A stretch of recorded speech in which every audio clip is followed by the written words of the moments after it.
one time I was in New Jersey and I had to be in Belo Horizonte, Brazil, 16 hours later to do the next show. Wow. Well, there's no way I could have got there commercially. So Dana said, hop on the jet. Nice. So we jammed out of the arena, hopped on the jet. I'm down there. I take a shower, put on a new tuxedo, and like a rock star, I did 2 shows in 2 hemispheres in 2 different countries. It was in a time. 24-hour period. Yeah, it was time. It was awesome. Hello, everybody, and welcome to the Cassius Morris Show, episode 206. Thanks for tuning in to the podcast. Now, we have an insane guest today, but first, I must remind you that if you like what you hear on today's show, please hit that subscribe button wherever you're currently taking this in on, be it Apple Podcasts, Spotify, Stitcher Radio, and of course, YouTube. Hit that subscribe button and leave a comment or review. Let me know what you think of the content that's been going up as of late. Today on the podcast is none other than the voice of the Octagon himself, Bruce Buffer. Bruce Buffer is one of the all-time iconic announcers in sports. He cut his teeth in the business, starting out as a manager. Buffer has been the voice of the UFC since 1996.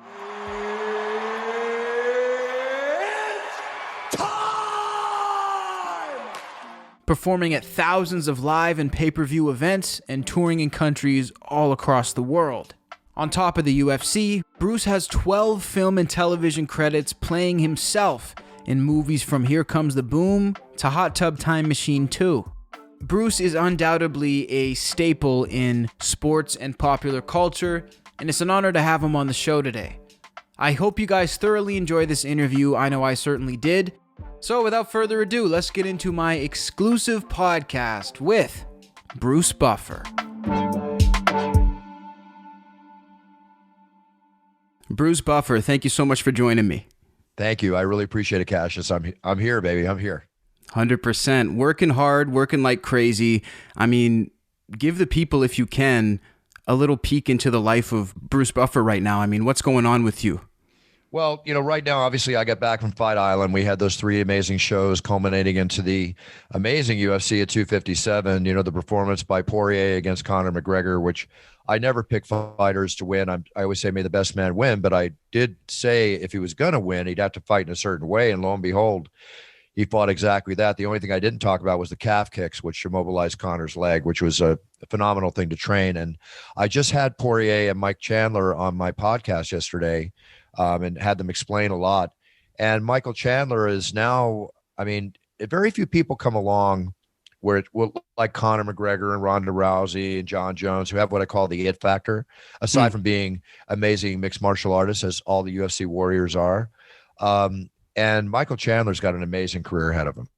Yes. Dustin Poirier has blown me away by the fact that in the last couple years, fighting for as many years as he fought, he's just become more of an amazing fighter, which he proved Saturday night. So I came back from that and immediately got to get back. I launched some new products, of which one is my new bourbon. Look at that. Yes, yeah. Beautiful.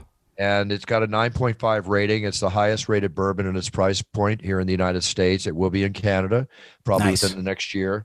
Selling like hotcakes, setting records. I'm very proud of it. It's all about, puncher's chance, the underdog, which is what I've been about my whole life. I've heard it's very high quality. Very high quality. And really a great mixer. I can't say enough about it. And then in a few weeks, in February, I'll be announcing my It's Time cologne coming out, which is going to be released all over the world, all over Canada.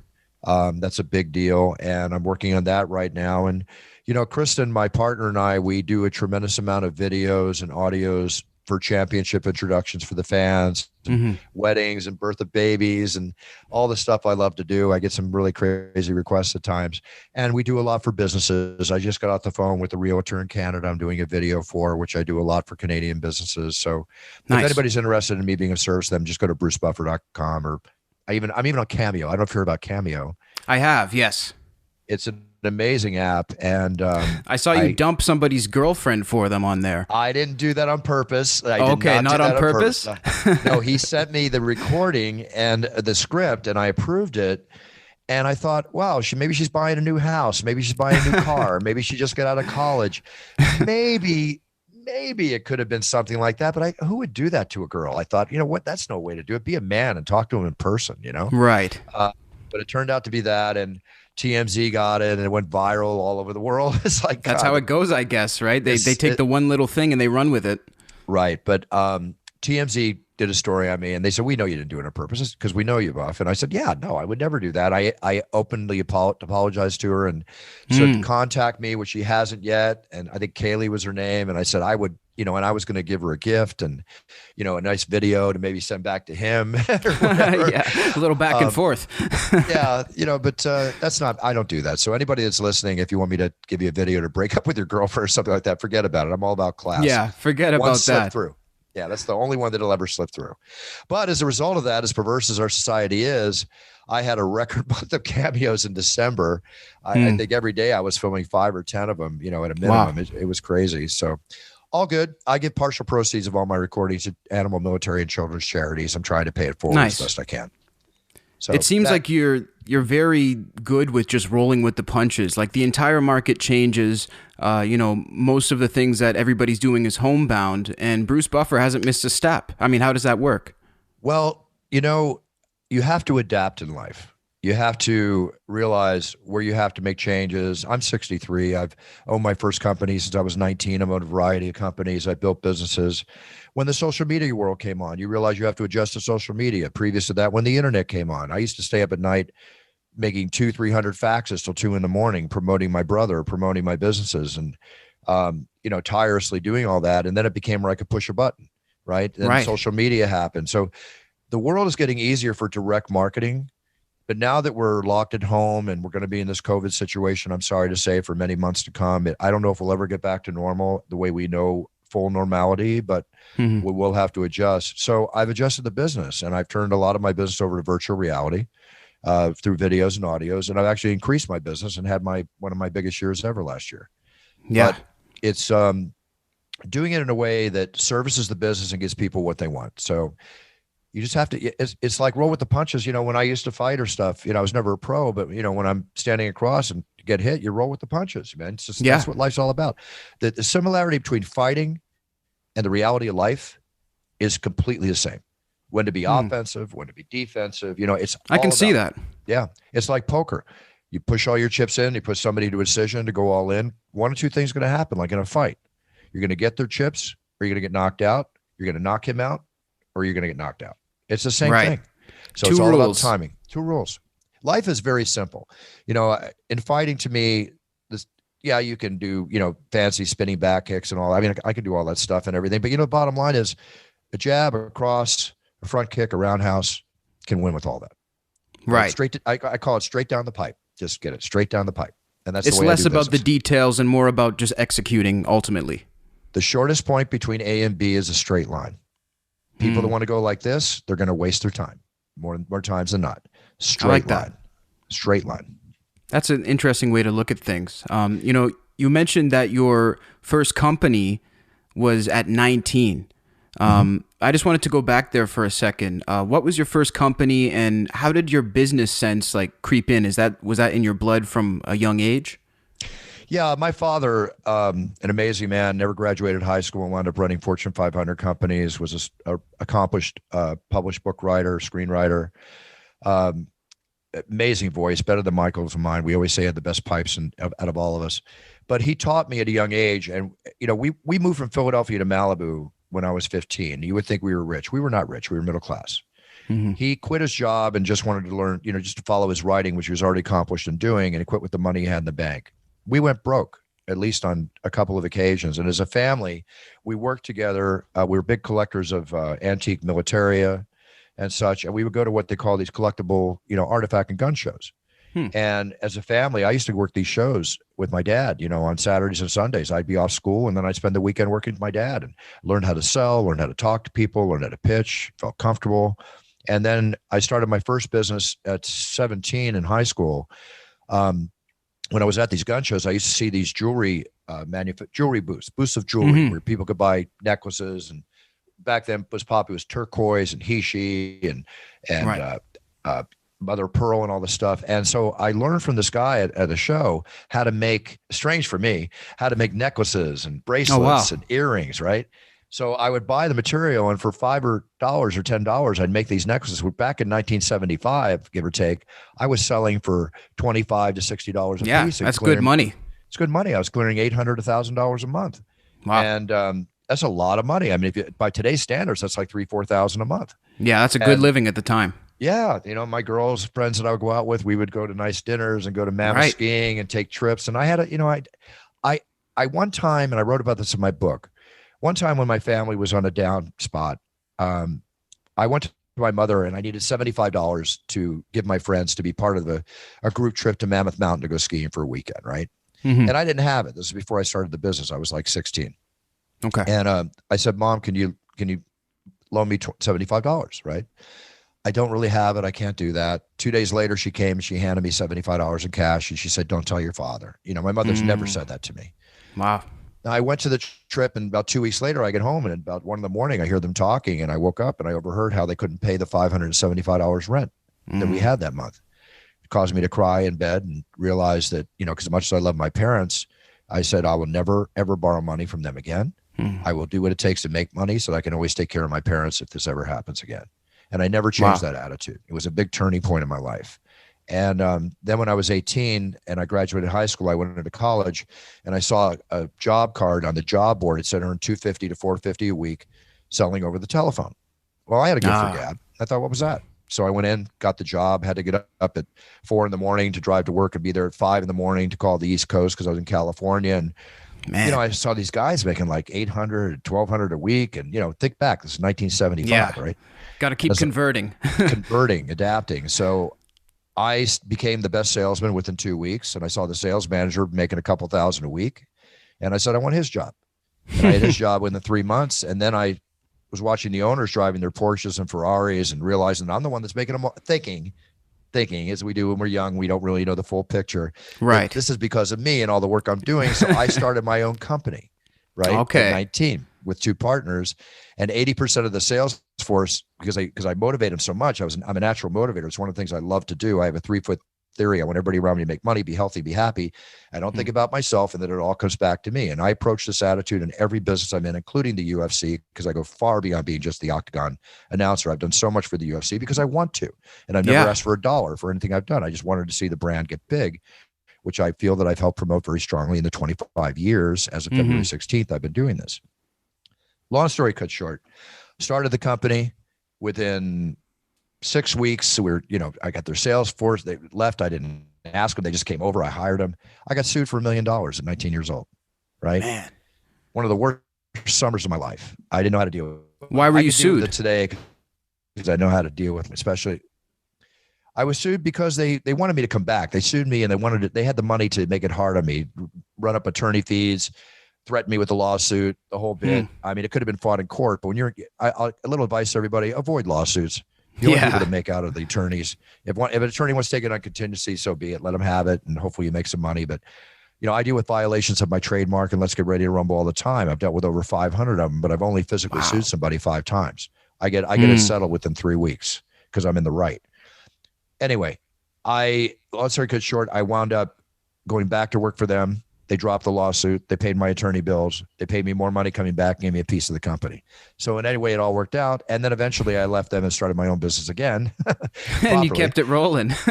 Kept it rolling. And then I was in that industry, and I had an import-export company. I used to have a security company putting in camera and alarm systems in some of the finest homes and businesses here in California, in LA.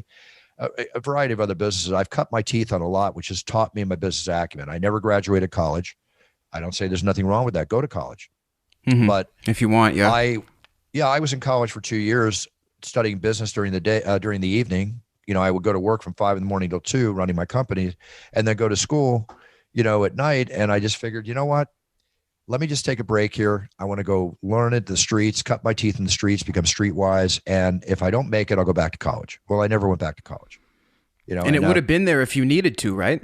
If I needed to, yeah. And again, college is great, especially if you're going to be a doctor or an attorney, and you need that sheepskin to do it right. But if you're going to be a salesman or you're an entrepreneur, you can cut your teeth. I mean, we're seeing it all the time on social media influencers now with the social media doors that it's open for people to make money. And, whether it's a girl going, like this and posing in a bikini and getting a ton of followers, ton of money, great. Okay, it works for them. All right. It never would have worked for them before social media. Just more modern power to 'em. business, right? It's modern business, and just have Yeah. to adapt, and right now I'm going to start a clothing company here soon for my It's Time clothing. And a lot of part of that is going to be through social media. So I'm studying, I'm learning. I wake up every day at 63 years old because I want to learn something new. Right. Wow. That's amazing. And I follow. And here's the other thing for anybody that's entrepreneur minded watching, the best advice I can give you is to find your passion. What are you passionate about? Mm-hmm. Study it, realize if it's in a business, and then monetize it. So when you start your business or you get into a thing, look at the 3 top companies or individuals that are in that field. Get all the information you can and analyze how they did it. Then juxtapose it together and create your own style, right? It's like an announcing. When I became an announcer, I was managing and still do my legendary brother, Michael Buffer, the Let's Get Ready to Rumble announcer. And he hadn't even made a hat or a t-shirt. I trademarked that. I built it into a $500 million brand, the whole bit, with him being the beautiful, wonderful, amazing talent that he is out there doing with his magnificent voice. Mm-hmm. And I wanted to get into announcing, but we agreed I wouldn't do boxing. And when the UFC came along, being a martial artist since I was 12 and all the fighting I've done and training I've done in different areas, this was my world. And I realized I wanted to get into it. But I had him do the first 3 shows because my job as his manager was to put him in everything big. As the face of it. And so then he had to leave because we had to stop because we had a big contract with WCW Wrestling and they had a problem with them doing the UFC. But he couldn't have grown with it at the pace that they did. And I said to the guys that owned it, I said, listen, you need a buffer in the Octagon. I won't just be an announcer. I'll help you build this. I've got the media contacts you don't have. And I did. I helped him get on a lot of different media back in the early days. But I said, I have to grow with you as the announcer. And I fell on deaf ears. So I managed a fighter named Scott the Pitbull Ferrazzo, who fought Tank Abbott and had a bunch of brawls back then. And I managed him into a show in Bayamon, Puerto Rico on February 16th, 1996. And I put my tuxedo in my bag and I told the owner when I got there, go, look, let me announce the prelims. Let me show you what I got. And he did. Let me do it. I look back on it now and I want to cover my ears, but at the same time, I thought, okay, I did okay. So hire me. Well, they didn't hire me. And then I kept asking for the job. You have to ask for the job. Again, entrepreneurs out there, if you want something in life, if you want to date with that girl that you're fascinated with, you need to ask for the date. You need to ask for the job. Make your intention clear. Yeah. Nothing happens unless you make it happen. And if it does, well, good luck to you. That's great. We all have that happen once in a while, a little bit of luck.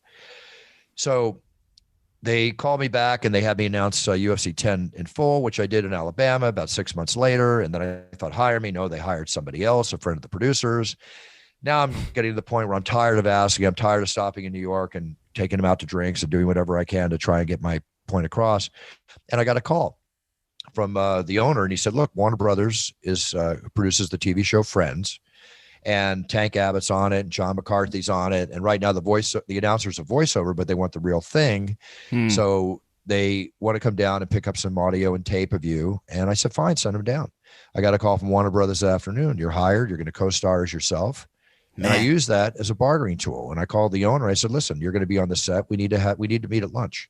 So on the day of rehearsal, the next day, before we filmed on the next day, I met with Robert Meyerowitz, this is the guy that owned it before Dana White and the Fertittas. And I said, look, I feel like a girl. Again, ask for it. I said, I feel like a girl who's waiting to be asked to the prom. I've been asking you for a year and a half and you're saying no. And I'm going to ask you one more time. And then I'm never going to ask you again. I want to be the Octagon announcer.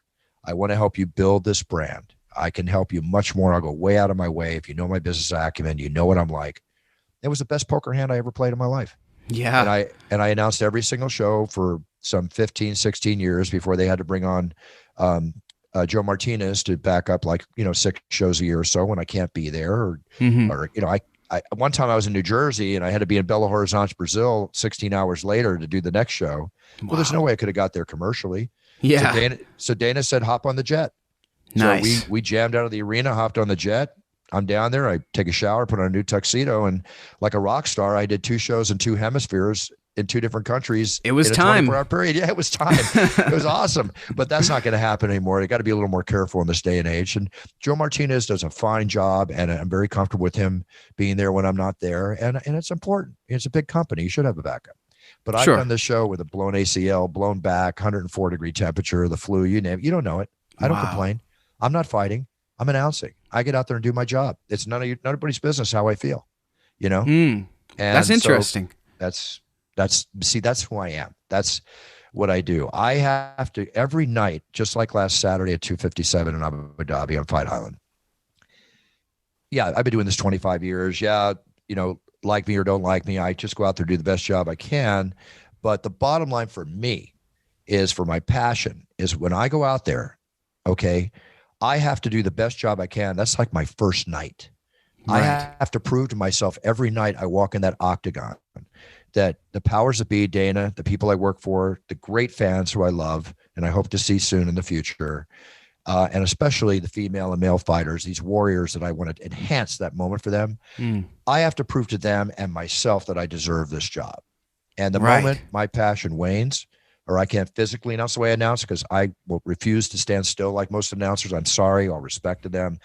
I know what it's like to bang, and I want to introduce people the way I would want to be introduced myself. And some people think I'm going to have a heart attack at times or whatever, but I just get out there and throw it out there. And if I can't do it the way I do it, you're going to hear I'm going to retire. And I will, but I'm good for another 10 years.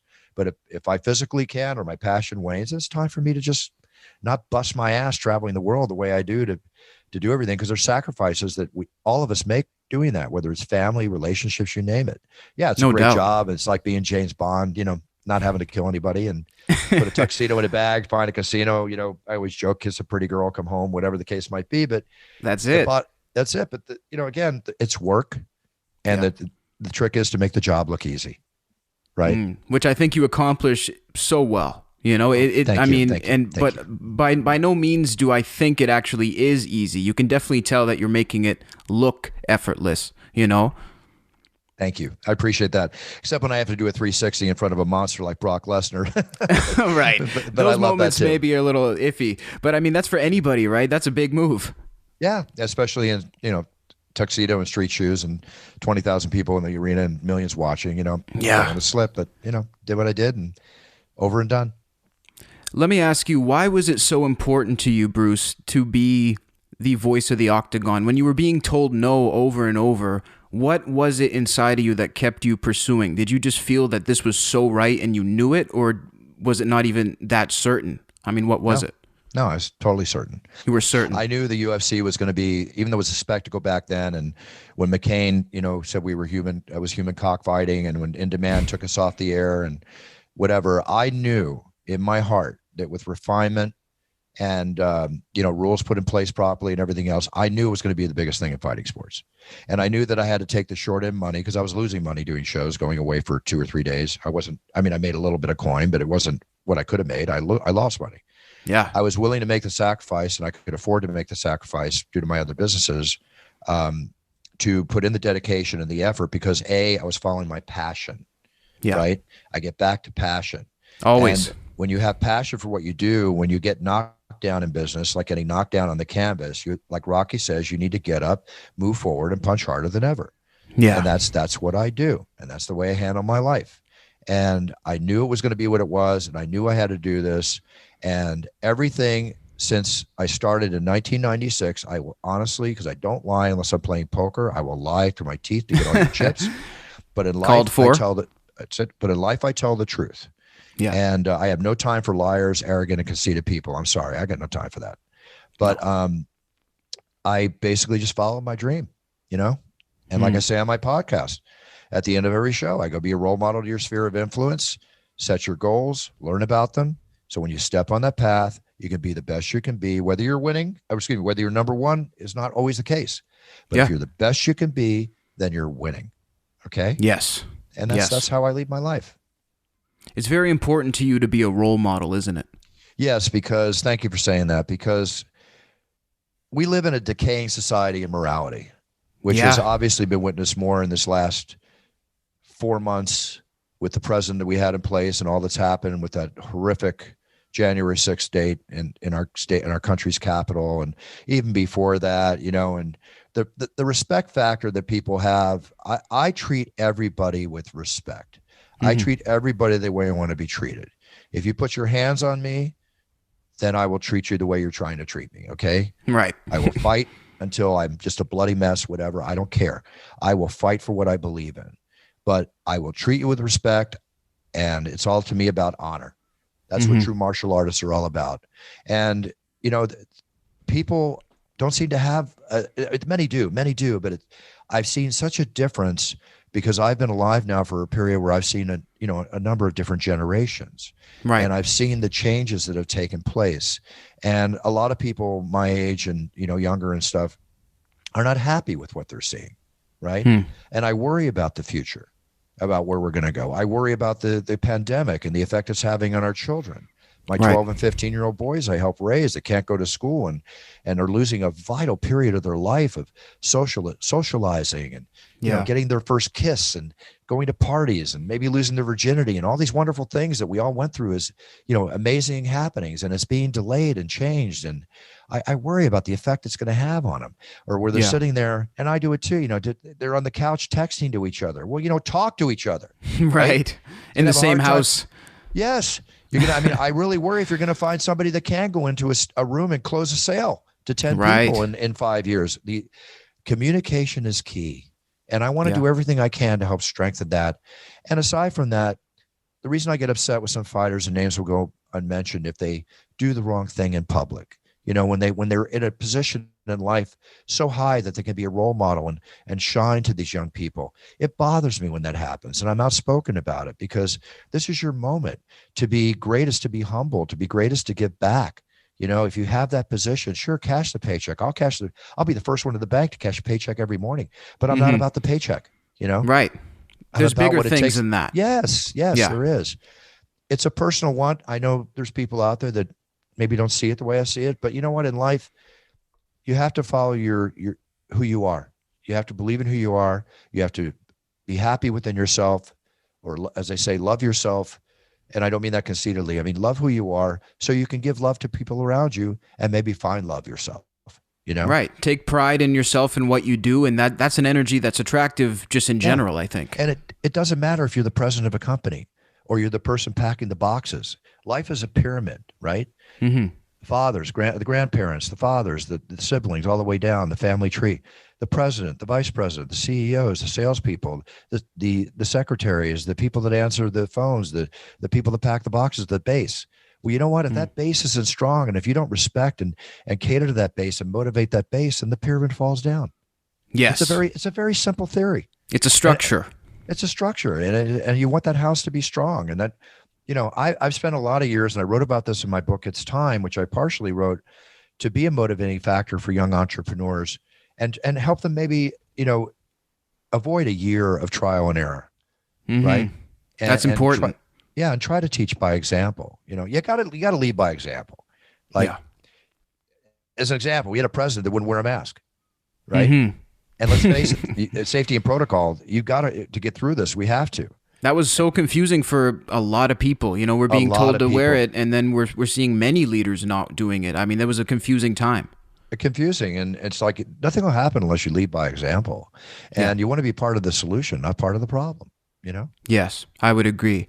I'm not asking about your personal political beliefs because I don't really touch politics on the show, but I don't either, but go ahead, ask whatever.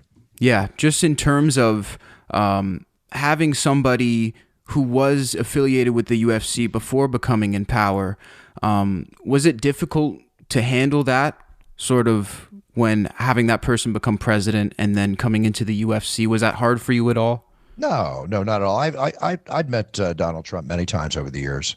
I even just found an old picture of him, me, and Don King at a boxing event. It's a really cool picture. And no, I met Donald Trump before, and whether I voted for him or not, that's not to be said. But the bottom line is, when your president takes office, you pledge allegiance to your president. Now, how it wound up, I mean, I was not happy with a number of things that took place. But I will say right now that President Biden, voting for him or not, he's in the office. He's making decisions. He's trying to get things done. We're on a road to help, with the vaccines we need in our country and the pandemic situation. And it's like I feel like we really have an executive that's handling business now. Whether it goes well or not, the fact is there's action happening. We don't have a president sitting in office who, for I don't know how many months or before he left office, didn't even talk about COVID or address the issue. Meanwhile, we have people die. I live in Los Angeles. 1 out of 3 people here have COVID. Every 6 minutes, if not less, somebody's dying. They have to call in the National Guard to move bodies. And if you don't think that's a problem, then what news are you reading? I won't mention names, but very close family members of mine have had COVID, right? I was over in Abu Dhabi the second day, and one of my people I love dearly in my family, without mentioning anything, came down with COVID, and I couldn't be here to help them. Wow. And even my gardener died 3 weeks ago from it. That's horrible. Right? I'm sorry. No, I thank you. It's tragic. A hardworking Latino man, 4 kids, right? Wow. It breaks your heart. And that's just one of many stories. And granted, people die from other things, I know, but this is a major issue, and we have to do what we can to get through it. So we have to be the United States of America, not the divided states of America, and follow it. And that's just all I ask for. I don't want to get political. People can have their views. You can believe whatever you want, but don't do it with violence. Don't do it with violence. Yeah, right? I would agree with that. Violence is a negative on all sides, Yeah. You want to be violent? Get in the octagon and fight. Right? Yeah, that's where we want the violence. Yeah, that's where we want the violence. I mean, you mentioned doing announcing with the flu, with, personal struggles going on when you're far, far away. How do you do that? I mean, because I've never turned on the UFC and been like, oh, Bruce is having an off night. I mean, never. All I can say is that I keep it to myself, right? Maybe John McCarthy knew, at times. And it's nobody's business. I'm hired to do a job, and I get that job done. And I look at these fighters putting their blood, sweat, and tears on the line, and whatever I'm going through is nothing compared to what they're about to experience. So I can get it done. Whether I fall and, go back to my room and fall down in a bed exhausted or whatever, you might think, well, how can you be exhausted just announcing 13 fights a night? Well, I put my blood, sweat, and tears, not my blood, sweat, and tears part, but yeah, call it that. It's been that. I mean, I've severed ACLs in the octagon. Yeah. It's like, it's just the way I do it. It's passion. And maybe if I go too hard, I mean, I'm kind of an overachiever, but I'm a kid in a candy store when I'm in there. And if I can't announce the way I want to announce, then I'm not going to be happy. I love my job. I wake up every morning. I kiss the ground that I can be called the voice of the octagon. I'm not cocky about it at all. I know there's 5,000 guys and maybe girls out there right now that would love to see me drop dead and take my job or leave. And it's okay. Bring it. Come on, go for it. I want the competition, man. I need it. But you're grateful for where you're at. I'm so grateful for where I'm at. I'm very grateful for where I'm at. Yeah. That's why on my website and stuff, when I do the personalized videos, and I charge what I charge. I could charge a lot more. I've been paid a lot more. I'm not about that. I want to give people what they want. We get thank you notes coming into our office, and Chris and I, sometimes we get tears in our eyes, when I do somebody's wedding or the birth of their baby, and they're like so happy. It's like, wow, we're really making people happy. Okay. All good. Little coin back and forth, little coin to charity, but we're paying it forward and we're doing the work. And trust me, it's a lot of work. Yeah. That's beautiful though. Fight Island in Abu Dhabi. When you first heard about this, I mean, obviously there was a bit of controversy. People were wondering if they could pull it off. What was your first reaction, and were you confident that this would go through as well as it has? Dana and his team and the powers that be are amazing. And I entrust myself to Dana so much, and he's pulled off so many things in the past.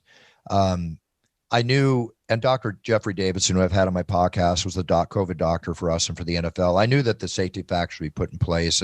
But I will tell you, when they first said, okay, we're going to go to Lemoore, California, to a casino up here to have our first show during the COVID thing, I really didn't want to go, because we were all like freaked out. Like, what is this? It's like, I would hear an ambulance down the street, and I wondered if somebody died of COVID. I mean, that's how the country was, we've been accustomed to it. But then we took that first trip to Florida, and again, I'll say I wasn't happy flying commercially, and I don't want to fly commercially until further notice, but did it and realized we're being tested and all. And even when you're tested, we're all walking around in our masks. We've had fighters come in, test negative on Monday and positive on Thursday, and that's the way it can be. You can test negative today, come up against the wrong person, and be infected tomorrow. That's true. It's very unpredictable. Yeah. So unpredictable. So I thought Fight Island is great.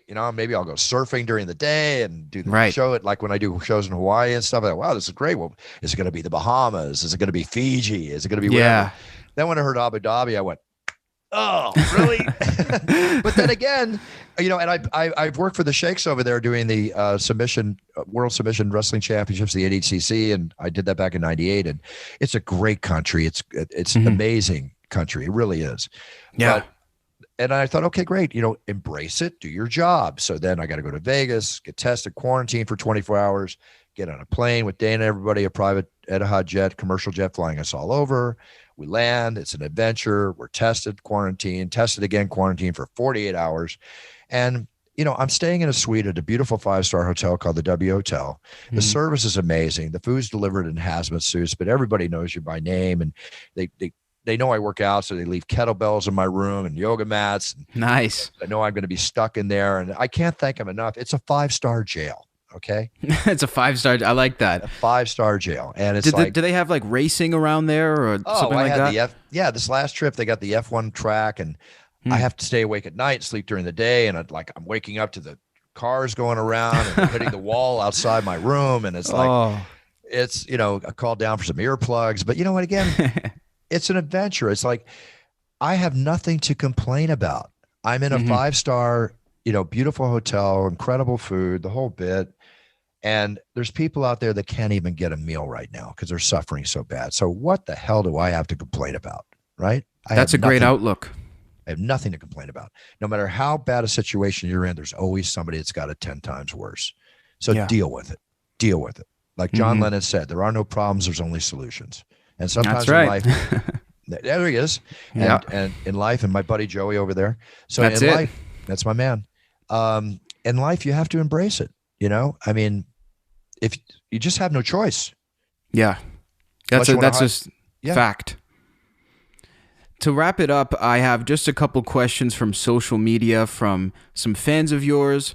This one here is from Paul, and he wants to know, how many colorful suits do you own? I really don't know. More than you can count. I'm more like, I think I had 60 or more. And, I just got with my tailors, which are My King and Bay out of Toronto. Look them up at My King and Bay on Instagram or on Twitter. They're amazing. And if you're in Canada, which you are, they'll ship to you anywhere. They'll ship anywhere in the United States. They're just absolutely amazing. And we just had a meeting on the 8 or 10 new outfits for this year. And when I get back, I put it to the rear of the rack. It works its way forward. So maybe I'll wear it like the one last weekend I wore once before. Maybe I'll wear it twice. And then for my 25th anniversary, I'm not involved in that. They're going to surprise me, but they're supposedly got some amazing outfit I'll be wearing at the pay-per-view in February for my 25th anniversary. So wow. It's like a rotating closet. I love that. Yeah, it's a rotating closet for sure. That's so cool. Gabriel wants to know, do you ever listen to rock and metal music? Heck yeah. I just put out a post. I put up my favorite pump song, which is AC/DC Thunderstruck. Nice. I'm an old-time rock and roller, man. I went to every rock and roll concert there was in the 70s and the 80s and a lot of the 90s. I saw everybody. And, give me Steppenwolf, Born to be Wild. Give me AC/DC Thunderstruck, let me go out there and just, work out and just get pumped up. Absolutely. I definitely mostly just pure good, solid rock and roll. And I love classical music and I love standards. I love Frank Sinatra. I love, Sade and just Amy Winehouse. I mean, I love all music. I love music where I can understand the lyrics. Okay. If I can't understand what's being said, then I'm not going to really care for the music. Then I'm out. I like that. Good rule of thumb. Mike wants to know, did you ever butcher someone's introduction and they got pissed or even came at you? No, for the most part, the fighters all, which is really an honor. They praise me. But I think there was one time, I've made like a handful of mistakes and I remember them all. And the trick is to roll over them. But on a name, sure, I've gotten maybe some of the foreign names a little off. I love the more difficult the name, the better. Habib Nurmagomedov. I mean, I'll take those names all day long. It's a lot easier than saying Frank Trigg or Mike Swick, which all respect to both guys are my buddies. Yeah, the longer the better. But one time in Japan, the very first show, I remember it was Randy Couture, and my voice cracked, and it was like, Randy Couture, like that. That was one I wasn't too happy about. Yeah, it's like yodel. That's all right. That's hilarious. Last question from social media. Brian wants to know, how do you maintain your voice? Do you have any specific maneuvers that you do pre-show? A couple just some, like just saying meow like that to open the throat. Mm-hmm. But outside of that, no, I don't rehearse. There's a rehearsal voice and there's a live announcer voice. I want to go feel the energy of the crowd, or in this case, no crowd, but it's always me and just the fighter. And I just want to be organic and bring it. And of course, don't smoke, don't abuse your voice. And I've got a little small jar of honey I keep on the table, and some Hall's Mentholyptus drops, Ricola, just to ease my throat a little bit, during a long night. But as a singer, you might ask yourself, what does it take for a singer to do 5, 6, 7 performances, sometimes 2 a night? I mean, they're singing, okay, and doing hour sets or whatever. It comes from here, not from here. In the early days, I brought it from here, and I'd be hoarse afterwards. You learn how to bring it from here. It's from the chest and the lungs more than the throat. Well, yeah, this area right here, the diaphragm. Right. I've heard Elton John, by the way, he does 2 tablespoons of apple cider vinegar, 1 tablespoon of honey in hot water, and gargles. He says that is the cure for any singer, any announcer. So I've been doing that, actually. It's pretty damn good before the show. Agreed. I got to say. I agree. Bruce Buffer, this has been such a pleasure. Thank you so much for your time today. I appreciate it very much. And just so you know, Puncher's Chance, we're working on it. We'll be in Canada in the next year, all things being equal. And that's about it. Just follow me at Instagram, at Bruce Buffer UFC. I make all the announcements there. Hey, thank you. Thank you very much. Keep up the great work, okay? Because it's people like you that keep us alive. Like I always say, the fans kept us alive in the early days, and the MMA media and what you're doing. My praise goes to you. Thank you so much. I really appreciate it. Really appreciate you, Bruce. Thank you. Take care. Thank you. Take care. And there you have it. My exclusive interview with Bruce Buffer. I want to thank you for listening and watching. And of course, if you like what you see, please make sure to hit that subscribe button, whether you're watching on YouTube, listening on Apple Podcasts, Spotify, Stitcher Radio. Hit that subscribe button and leave a comment or review. I definitely want to know what you guys think of the content that's been coming out. And of course, make sure to follow me on all social media at Cassius Morris. The show is on all social media at Cassius Show. That's Facebook, Twitter, Instagram, and TikTok. Thanks so much for tuning in. Until next time, this is Cassius Morris saying, rock on.